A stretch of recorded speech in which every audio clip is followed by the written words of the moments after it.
Hello my photographer friend, this is a real-life review of the Viltrox 56mm f1.7 lens, which is designed specifically for APS-C sensor cameras and is available on Fuji X, Nikon Z and Sony E mounts, giving an 86mm equivalent field of view, which is perfect for portrait photographers.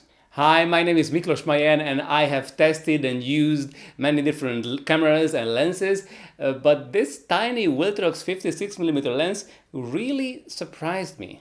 In fact, since Viltrox sent me this lens, it's on my Nikon Z50 almost all the time. So stick around until the end of the video so you will be able to see why I really love this lens.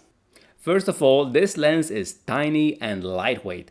Numbers cannot really describe it, but it's almost equally big, or I should say equally small, as the teeny tiny 16 to 50mm kit lens of the Nikon Z50. So when it's on the camera, I can't even feel it. This small size also means that people will not really consider you as like a pro photographer because this is just so tiny if you compare it to the real pro level full frame prime lenses. But I think this also has advantages as well because people usually open up a lot quicker if they don't consider you like a real professional photographer. But I assure you that they will absolutely love the images you'll take with this lens. This lens is designed for APS-C sensors, where the 56mm focal length gives you roughly 85mm equivalent field of view, which is a great choice for half-body or even close portraits. The build quality is surprising. Although it's plastic, it feels very solid, and I really appreciate the weight loss compared to the 1.4 Viltrox lenses. It doesn't have any external switches, but of course it has a focus ring if you want it to focus manually. Talking about autofocus, it's pretty fast due to the STM stepping motor, although I did not test this against a running subject, just against my girlfriend and the background from the Buddha Hills, but for portraits this was definitely enough. And now let's get into the image quality. First of all, the sharpness. You will not believe this from a $180 lens. Even at wide open, the center is already pretty sharp. But look at the corners, oh my god, even at the very edge of the frame at f1.7, this is sharper than anything I've ever had in my hands. You don't really need to stop down for extra sharpness because even at f1.7 it's already there. So you buy this lens for the f1.7 and you use it at f1.7 simply because you can. Alright, just for the record, you indeed see a tad bit of improvement in sharpness at the edges if you stop down to f2.2, but it doesn't really get better than that. And if you go beyond the f11 and f16, you will definitely see the diffraction kicking in, losing overall sharpness.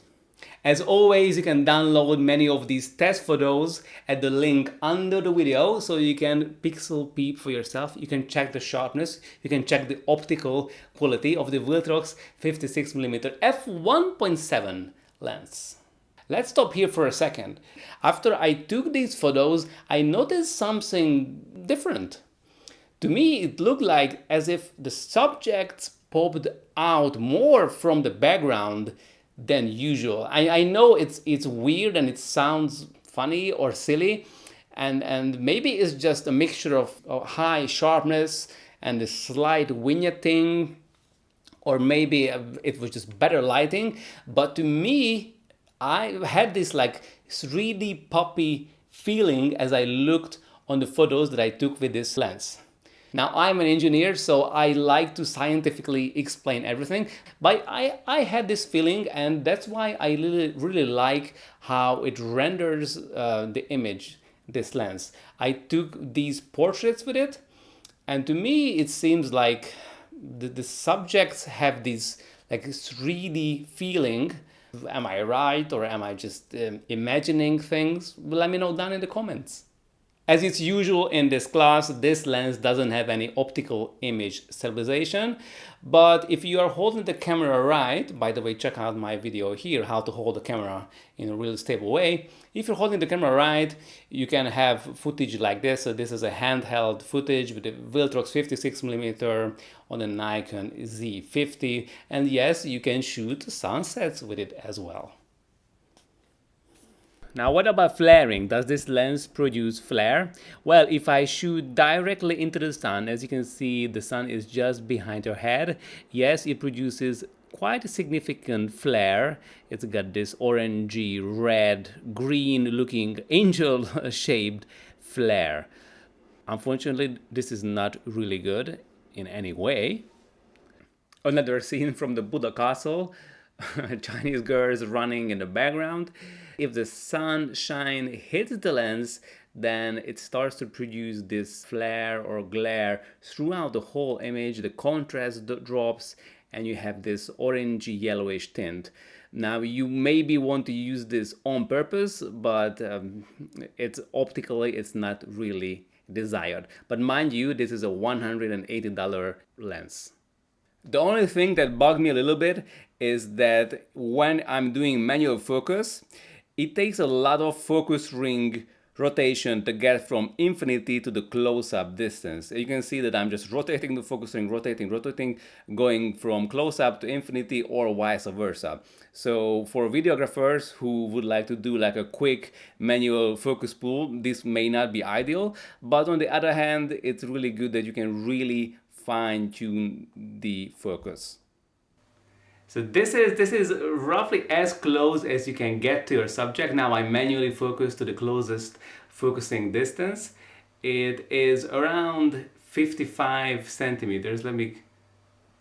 Something like, now my eyes are in focus. So this is the closest you can take your portraits. So this is definitely not a macro lens, but this is fairly usual in this class. So overall, I think the Viltrox 56mm f1.7 lens is perfect for portrait photographers who have crop sensor cameras, and for those who don't want to spend too much on the lens, but at the same time they would like to have excellent optical quality. Because although this lens is small and cheap and it's plastic, it still delivers a fantastic image quality. So you shouldn't be fooled by how it looks. I hope that you enjoyed this review, and don't forget to download the test images under the video. Also, if you have any questions about the lens, please feel free to ask. And if you would like to know why I'm using aperture priority mode most of the time when I'm shooting handheld, check out this video. And I hope to see you soon. All the best from Hungary.